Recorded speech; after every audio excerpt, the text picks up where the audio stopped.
I pray that God touch your people, even those that are listening, those that are watching. I pray that God minister to them, even everyone here.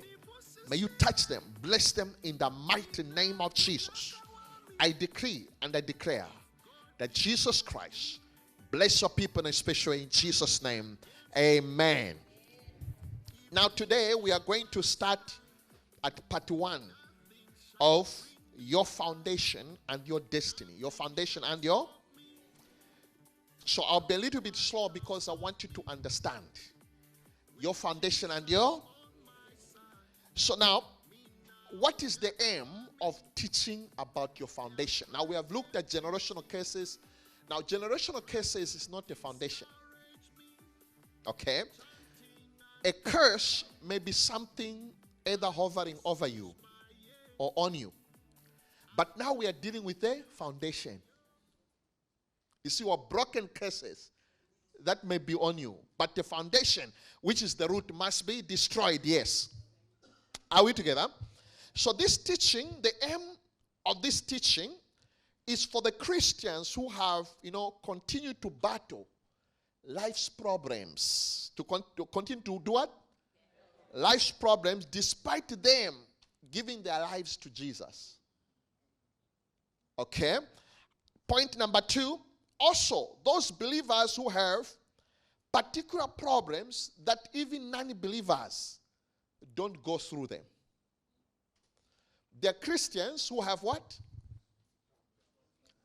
Problems that even none don't do what? Don't have. Also, point number 3.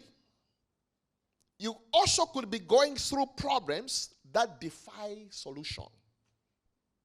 Problems that do what? Defy solutions. Your problems could be linked to your foundation. Problems that defy what? Solution. In other words, no matter what solution is provided, even if they had to give you a job today, you find that in 1 month something happens.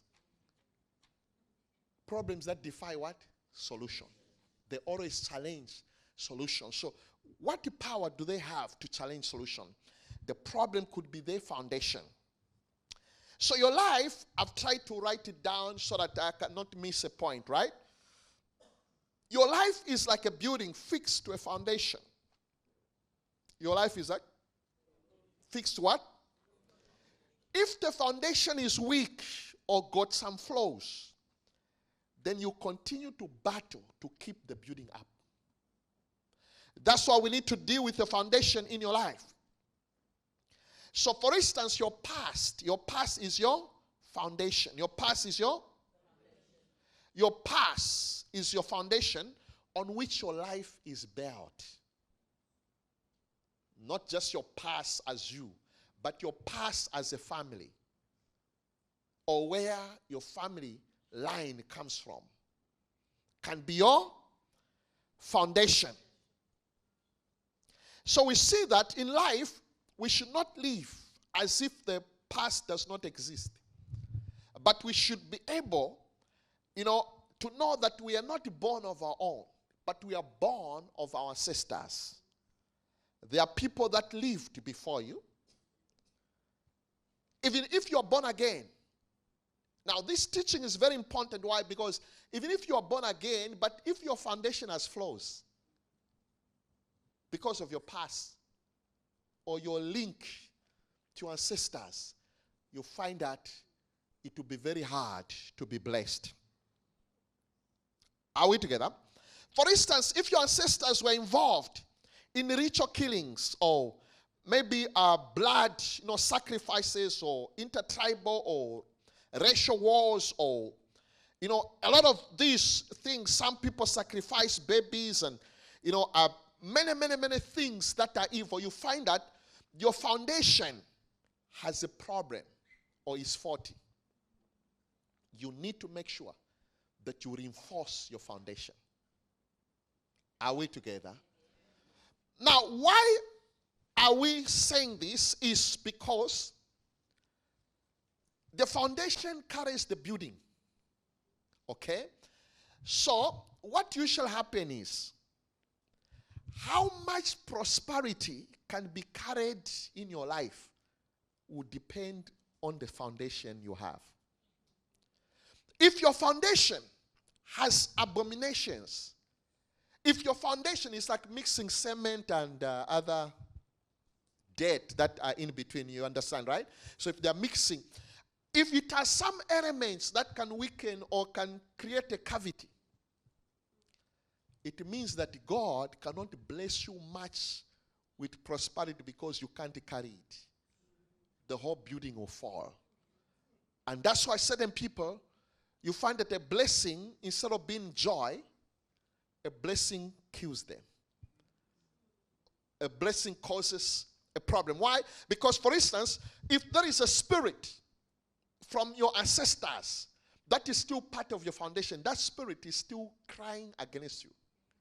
So what usually happens is that if you have a blessing, that spirit can actually come in between and cause you to be killed so that you don't enjoy the prosperity that God has given you. Are we together?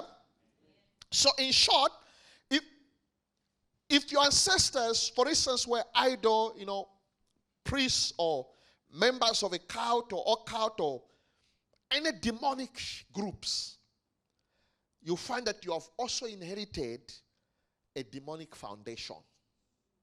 Are we together? So many people, especially mostly in Africa, many people, especially where? What happened is that they have kept certain beliefs which are important to the culture. Saying we should not lose maybe culture. But the problem is that they do not realize that there is a difference between culture and idolatry. You see, you can mistake one for the other.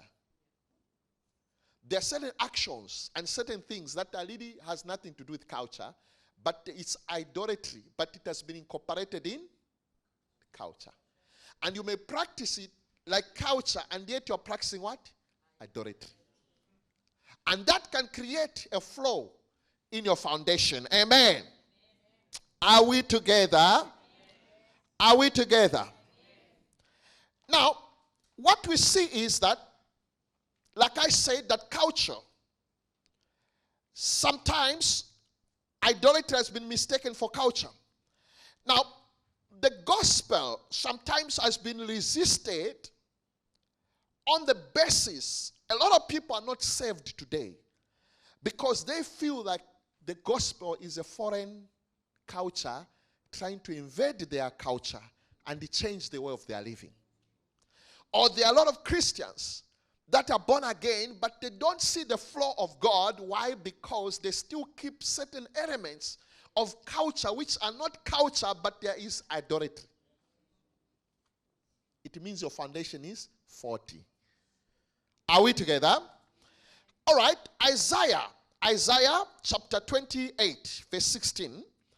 The Bible said, therefore, thus says the Lord, behold, I lay in Zion for a foundation, a stone, a tried stone, a precise, a cornerstone, a sure foundation. He that believeth in it shall not make haste. So God himself, before he can build any building, even Christianity has a foundation. There's no building without a foundation. Paul says in the book of 1 Corinthians chapter 3 verse 15, we can start from 13, he says, for there is no any other foundation but Christ Jesus, which has already been laid. But he says, let those who build on it take heed what type of materials they are using. He says some will use hay, some gold, some precious stones. And he says, but it shall be tested by fire. Are we together? So let's first look at what is a foundation. What is that? A foundation, it is the underground structure in a building, supporting that building. It is the basis on which something depends, stands or rests upon. It is the structure below the surface of the ground which supports a particular thing, or anything upon which anything is founded, or the stone structure that supports the whole structure from beneath. Now, Jesus, in the book of Matthew chapter 7, verse 24 to 27, Jesus talked about the foundation on the rock. And he says, a wise man shall build the what? On the rock. But a foolish man shall build on what? On the sand. Now, there's some people who are building on the sand, on idolatry and certain things, or certain bloodline things that are like sand. And when the wind comes, you find that the building falls. Are we together? But we are encouraged to build on the rock. Now, you need to note in this scripture that rain, storm, and wind did not choose which house to attack. Both were attacked, but the one had the weakness and it fell. That's why we need to look at what? Foundation. So a shallow foundation, I want you to note this point. A shallow foundation carries a weak what? Building. A weak and small structure. While the deep ones carry a strong and gigantic building. If you want to build a 20-story building, the foundation will be very deep. So if you have a weak foundation, you carry what? A small and weak structure. That's why prosperity becomes very difficult if you have a shallow foundation. That's why, remember, I don't know whether it's here or somewhere I mentioned, that sometimes I used to say it sounds nice when it says, no, you preached the message, but it was sweet and short and I said, God told me one day, say, continue short and sweet.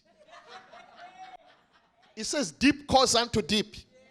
You cannot have a shallow foundation, because this is what Christians are doing. They are blocking revelation because they want short and sweet. As a result, they don't know that their foundation is weak. And a weak foundation carries only a small structure. Are we together? The foundation also determines how durable the building is.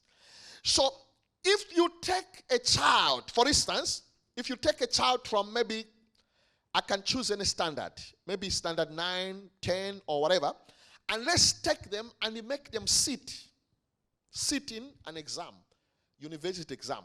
What will be the problem? They will have problems in that exam. The issue will be foundational issues, because they were not taught. The reason why you are taught from class R going, you are actually building a foundation. So when you reach university, it becomes easy for you because the foundation is strong. If you jump a person from there to there, they'll have a problem. Are we together? They'll have what? What will be the problem? Foundational issues.